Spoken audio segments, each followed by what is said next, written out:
Good morning mga idol. Ito po, dinali na po tayo ng ating mga kabiker. Mga sir, maraming po salamat sa pagpunta po ninyo sa aming bakery. Nakakatawa po ng puso, kayo po ay lagi narito sa aming bakery. Ano po bang binabalik-balikan niyo sa aming bakery? At lagi po kayo narito, sir. Chicken sisig tsaka yung empanada nila. Sobrang laki. Okay po sir, maraming po salamat. Kayo po sir, ano pong masasabi niyo sa aming mga pagkain dito, sa aming mga tinapay? At binabalik-balikan po ang aming bakery. Ito, first time kong matikman yung pandesal with peanut butter. Sarap. Okay po sir, maraming po salamat. Kayo po sir, ano pong masasabi niyo? Binabalik-balikan niyo po ang aming bakery. Itong pandesal sa peanut butter. Masarap. Masarap. Partner yung dalawa niya.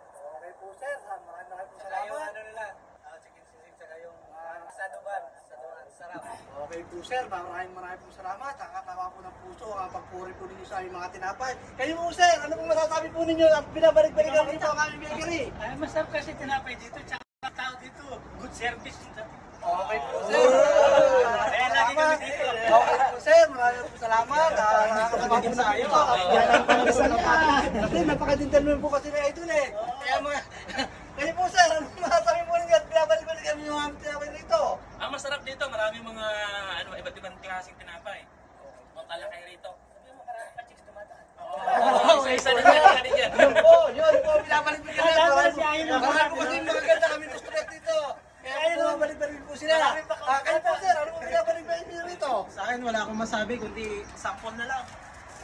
Okay po sir. Kape. Marami kang bakla dito ayun. Okay po sir, maraming po salamat. Kaya mga idol, ano ba natin nyo? Arat na! Punta na kayo yung bakery. Maraming po salamat mga idol. Salamat po mga idol. Salamat po. Thank you.